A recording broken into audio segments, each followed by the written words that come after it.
అందరికీ నమస్తే అండి. నేను వైసీపీ కార్యకర్తలని గొర్రెలు అనేది ఇందుకే చిన్న ఉదాహరణ చెప్పిన. ఇంతకుముందు జగన్మోహన్ రెడ్డి ప్రయాణించిన కారు ఏదైతే ఉందో ఆ కారుని పోలీసు వారు సీజ్ చేశారు. జగన్మోహన్ రెడ్డి ఇంటికి వెళ్ళి జగన్మోహన్ రెడ్డికి నోటీసులు ఇచ్చి రూల్ ప్రకారం చట్ట ప్రకారం ప్రమాదానికి గల కారణమైన కారు ఏదైతే ఉందో ఆ కారుని సీజ్ చేయడం జరిగింది. దానికప్పుడే వాళ్ళు ఏడుపు ఏమనంటే ప్రభుత్వం కుట్ర పని కావాలని చెప్పేసి జగన్మోహన్ రెడ్డికి కారు లేకుండా చేశారంట. జగన్మోహన్ రెడ్డి దగ్గర అదొక్కటే బుల్లెట్ ప్రూఫ్ వాహనం ఉంది, ప్రభుత్వం కుట్ర పన్నింది, ఇప్పుడు కారు తీసేసుకున్నారు, మా జగనాన్ని ఎలా వెళ్తాడని చెప్పేసి అనుకుంటున్నారని చెప్పేసి వాళ్ళు వేసుకునే పోస్టులు అండి. మరి మిమ్మల్ని మనుషులు అనాలా పశువులు అనాలా నాకు అర్థం కావట్లేదురా.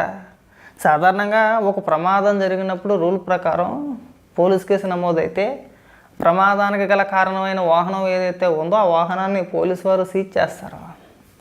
అది సాధారణంగా జరిగేదే. మరి మిమ్మల్ని ఇందుకు కాదు గొర్రెలు అనేది.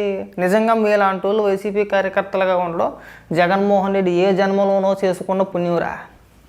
తల్లి లేదు, చెల్లి లేదు, రూల్స్ తెలియవు, ఏం మాట్లాడాలో తెలియదు. ఏదన్నా అంటే ఎదురుదాడి. ఎదురుదాడి అంటే మామూలు దాడి కాదు, బూతుల దాడి. మీకు ఇంకొక ఉదాహరణ కూడా చెప్తా. సొంత చెల్లి షర్మిల ఇంతకు ముందే ఒక వీడియో మాట్లాడింది జగన్మోహన్ రెడ్డిని ఉద్దేశించి. ఈ సింగయ్య ఎవరైతే చనిపోయారో వైసీపీ కార్యకర్త, ఆ ప్రమాదానికి సంబంధించే ఆవిడ కొన్ని వ్యాఖ్యలు చేశారు జగన్మోహన్ రెడ్డిని ఉద్దేశించి. ఒకసారి ఆవిడ ఏమని మాట్లాడారు కూడా వినిపిస్తారు చూడండి. మరి సపరేట్గా దీనికి ఇంకొక వీడియో చేయడం దీనికి చాలా సింపుల్గా అందరూ మాట్లాడినట్టుగానే ఆవిడ కూడా మాట్లాడింది. కానీ వైసీపీ సోషల్ మీడియా ఏమని ట్రోల్ చేశారంటే, ఎంత దారుణంగా ట్రోల్ చేస్తున్నారంటే షర్మిలాను కూడా, ఇదిగో నీ మొగుడికి దమ్ము సత్తా లేకపోవడం వల్లనే ఆయన ఇంటి పేరు పెట్టుకోలేదా అక్క, కూటమి పాలన వల్ల అల్లాడిపోతున్న ఆంధ్ర ప్రజలు, పెళ్లి చేసి పంపేశాక కూడా రాబందుల్లాగా పుట్టింటోళ్ళని పీక్కుతుంటుంది షర్మిల అని చెప్పేసి అని ఆవిడ పోస్ట్ ఎత్తే, అంటే ఆవిడ వేసిన ఆవిడ కూడా ఒక మహిళే, వైసీపీ కార్యకర్తలో ఒక మహిళా కార్యకర్త. కిందన కొంతమంది అమనాబూతులు తిట్టడం షర్మిలని. ఒకసారి షర్మిల ఏం మాట్లాడిందో వినిపిస్తుంది చూడండి.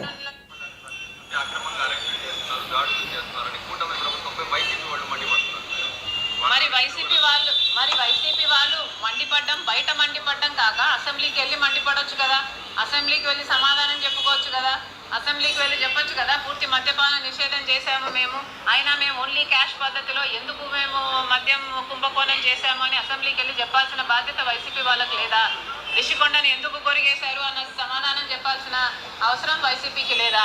రాజశేఖర రెడ్డి గారి జలయజ్ఞంలో ప్రాజెక్టులు 6 నెలల్లో పూర్తి చేస్తానన్నాడు జగన్మోహన్ రెడ్డి గారు, మరి ఎందుకు పూర్తి చేయలేదు? అసెంబ్లీకి వెళ్ళి జగన్మోహన్ రెడ్డి గారికి సమాధానం చెప్పుకునే అవకాశం లేదా వీళ్ళకి? అది షర్మిల గారు మాట్లాడింది. అది ఎక్కడ కూడా ఆవిడేం తప్పుగా మాట్లాడాల. అసెంబ్లీకి వెళ్ళొచ్చు కదా, ఈ సొల్లు మాటలనే బయట ఎందుకు చెప్పడం? అసెంబ్లీకి వెళ్ళి మాట్లాడవచ్చు కదా. అసెంబ్లీకి వెళ్తే ప్రభుత్వం కూడా సమాధానం చెప్పుద్ది కదా అని ఆవిడ మాట్లాడితే ఆవిడ పైన బూతులు దాడి. ఇంటి పేరు మార్చుకోవచ్చు కదా అని చెప్పేసి నూకుడు. నీ మొగుడికి సత్తా లేదా అని చెప్పేసి నూకుడు. రాజశేఖర రెడ్డి గారి కడుపున చెడబుట్టావు అని చెప్పేసి నూకుడు. అసలు రాజశేఖర రెడ్డి గారికి ఎలా పుట్టావు అని చెప్పేసి నూకుడు. షర్మిల ఎవరో కాదు, మళ్ళీ జగన్మోహన్ రెడ్డికి సొంత చెల్లె. జగన్మోహన్ రెడ్డి జైల్లో ఉన్నప్పుడు పార్టీని అన్ని రకాలుగా భుజాన్ని వేసుకొని మోసిన వ్యక్తి. 2019 ఎన్నికల ప్రచారంలో కూడా షర్మిల పాత్ర ఉంది. ఆ ఎన్నికల్లో గెలుపుకు కూడా షర్మిల పాత్ర ఎంతో కొంత ఉంది, లేకుండా అయితే లేదు కదా. మరి అలాంటి వ్యక్తిని తన సోషల్ మీడియా చేత నీచాతి నీచంగా సొంత చెల్లని కూడా చూడకుండా అంత ఘోరంగా తిట్టేస్తున్నాడు కదా. రేపు పొద్దున్న మీ వంతు వచ్చినా అంతే. మీరేమి ఎక్కువ కాదు, తల్లి చెల్లె ఎక్కువ కానప్పుడు మీరు ఎలా ఎక్కువ అవుతారు? మరి మీకు ఆ మాత్రం బుర్ర ఉందా? నేను అందుకే అనేది, మా దృష్టిలో వైసీపీ కార్యకర్తలు గొర్రెలు.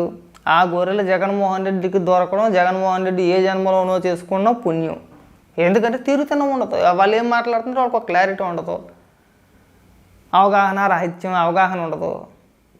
పోలీసులు వచ్చి కారు సీజ్ చేసుకుని తీసుకెళ్తుంటే దానిపైన ఏడుపు. సాయంత్రం ఒక డిబేట్ పెడతారు చూడండి, సాక్షిలో డిబేట్ పెడతారు. అసలు ఆ వాహనాన్ని సీజ్ చేయొచ్చా? సీజ్ చేసే అధికారం ప్రభుత్వానికి ఉందా? ఒక మాజీ ముఖ్యమంత్రి వాహనం అది కూడా జగన్మోహన్ రెడ్డి సొంత వాహనం, కాయకష్టం చేసి రాళ్ళు కొట్టి రప్పలు కొట్టి సంపాదించుకున్న వాహనం, దాన్ని సీజ్ చేసేస్తారని చెప్పేసి ఒక కొత్త డ్రామా ముందుకు తీసుకొస్తారు చూడండి. వాళ్ళు అక్కడ డెబిట్ పెట్టారో లేదో, డెబిట్ పెట్టగానే మన కార్యకర్తలు మన పేటీఎం కుక్కలన్నీ కూడా మొదలెడతాయి, అవునవును నిజమే అలా ఎలా సీజ్ చేస్తారని చెప్పేసి అని. నిజంగా రాష్ట్రానికి పుట్టిన శనిగాళ్ళని మీరంతా కూడా. నిజంగా జగన్మోహన్ రెడ్డి అనే వ్యక్తికి చిత్తశుద్ధి ఉంటే, జగన్మోహన్ రెడ్డికి తెలిసిన వెంటనే జగన్మోహన్ రెడ్డి బాధ్యత వహించి పోలీసులకి చెప్పాల్సిన బాధ్యత జగన్మోహన్ రెడ్డి పైన ఉంది. నా పర్యటనలో ఒక సంఘటన జరిగింది, అది చాలా బాధాకరం, మా కార్యకర్తే అనుకోకుండా మా కారు కిందే పడ్డాడు. సో ఇది పరిస్థితి అని చెప్పేసి అని ముందే పోలీసులకు సమాచారం ఇచ్చి ఉంటే ఎంత హుందాగా ఉండేది, బాగుండేది కదా. ఇంత రచ్చ ఉండకపోతుంది కదా. వీడియోలు బయటకు వచ్చిన తర్వాత తెలిసింది ఏమని, ఆల్రెడీ జగన్మోహన్ రెడ్డికి ఈ విషయం ముందే తెలిసి కూడా తన నాయకులను పంపించి ఆ బాధ్యతలు ఎవరైతే ఉన్నారో వాళ్ళకి 10 లక్షల రూపాయలు ముట్ట చెప్పేసి, వాళ్ళు ఎవరు కూడా మాట్లాడకుండా వాళ్ళ నోరు నొక్కేసి సైలెంట్గా వచ్చి కూర్చున్నాడు. 4 రోజుల తర్వాత ఆ వీడియోలు బయటకు వస్తే దాన్ని ఏ వీడియో అంటారు, అది క్రియేట్ చేశారంటారు. నేను ఇందాక జర్నలిస్ట్ అయితే ఒక వీడియో చేశా, వీడియో ఈ యాంగిల్లో ఉండాలి కదా, వీడియో ఎలాగే తీయాలని చెప్పేసి నేను యాంగిల్ ఉంటుందా సాయి? ఇప్పుడు నువ్వు నేను ఈ వీడియో చేస్తాం, చేతులు ఊపుతాం, తలకాయ ఊపుతాం, కళ్ళు అటు ఇటు అంటాం, సాధారణంగా సహజం అది కదా. నువ్వైతే కాస్త వెరైటీగా మాటకు ఒకసారి వెనకాలకొకసారి ఇలా అంటావు కదా. మనకు తేనిపులు వస్తూ ఉంటాయి, గ్యాస్ తన్నేస్తూ ఉంటుంది, రకరకాల హావభావాలన్నీ మనం ప్రదర్శించేస్తూ ఉంటాం వీడియోలో. ఇప్పుడు నేను వీడియో మాట్లాడి జర్నలిస్ట్ అయ్యి వీడియో ఇలాగే చేయాలంటే, అంటే వీడియో ఎలా తీయాలో కూడా మీరు చెప్పేస్తారండి. దానికైనా సపరేట్గా రూల్ ఉందా? మనం సమర్థించుకోవడానికైనా సిగ్గు ఉండాలి కదా సాయి. నాకు అనుమానం ఉంది ఆ వీడియో పైన అంటాడు. అన్నిటి మీద అనుమానమే మనకి. అదే చంద్రబాబు నాయుడు గారి గురించి మాట్లాడాలంటే అనుమానాలు ఏమి ఉండవు, క్లారిటీ లేనిదైనా క్లారిటీయే. మనకి పెద్ద క్లారిటీ వచ్చేది అప్పుడు. ఇప్పుడు చూడండి, మేధావులంతా బయటకు వచ్చేస్తారు. మామూలు రోజున కాదు, ఇంక జగన్మోహన్ రెడ్డిని ఒక చిన్న కేసులో అరెస్ట్ చేయబోతున్నారా? ఖచ్చితంగా అరెస్ట్ చేస్తారా, చేయకుండా అయితే ఉంటారు. చెప్తున్నా ఉదాహరణకి, వీళ్ళు ముందే రాగం మొదలు పెడతారు, ముందే పాట మొదలు పెడతారు, ఇది ఒక కుట్ర అంటారు. మీరు మనిషిని చంపితే తప్పులేదు, కేసు నమోదు చేస్తే తప్పు అంటారు. అదొక దరిద్రం. మళ్ళీ కొంతమంది విశ్లేషకులు, పైగా మన సొంత ఛానల్లోనే, పైగా అందులో వాళ్ళ ఛానల్లో కూర్చొని మిగిలిన ఛానల్ని వీళ్ళు విమర్శించడం, అది ఇంకా దరిద్రం మాకు అది కదా.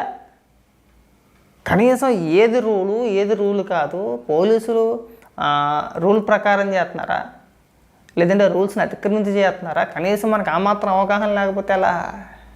మీరు ఎప్పుడు చూడలేదా ఊర్లలోని పోలీస్ స్టేషన్ల ముందు గట్రా చూడండి, కొన్ని వందల బళ్ళు, పెద్ద పెద్ద పోలీస్ స్టేషన్లోని బళ్ళన్నీ కూడా దుమ్మట్టేసి, తుప్పట్టేసి, చెదట్టేసి ఓ మూలన పడి ఉంటాయి కదా. అవి లారీలు కావచ్చు, బైకులు కావచ్చు, కార్లు కావచ్చు, ఏదైనా కావచ్చు, ఆటోలు కావచ్చు. అవన్నీ ప్రమాదాలకు గురైనయే. అవన్నీ ప్రమాదానికి గురైన కార్లు కావచ్చు, లారీలు కావచ్చు, ఇతర ఏ వెహికల్స్ అయినా సరే వాటిని సీజ్ చేస్తారన్నమాట కేసు తెలియంతవరకు. ఆ కేసులు ఇప్పట్లో తేలుతాయా? ఏళ్ళకి వెళ్తాయి పట్టుద్ది. ఇది కూడా అంతే కదా. ఆ మాత్రం మీకు తెలివితేటలు లేవు, ఏమన్నా అంటే మళ్ళీ ఎడుతారు, మా మీద కూడా ఎడుతారు. కాబట్టి ఏంటంటే తల్లిని చెల్లిని ట్రోల్ చేయడం మానేయండి, కొద్దిగా అది తగ్గించుకోండి. అలాగే ప్రభుత్వం పని పడి ఆడడం మానేయండి, మీకు మంచిది.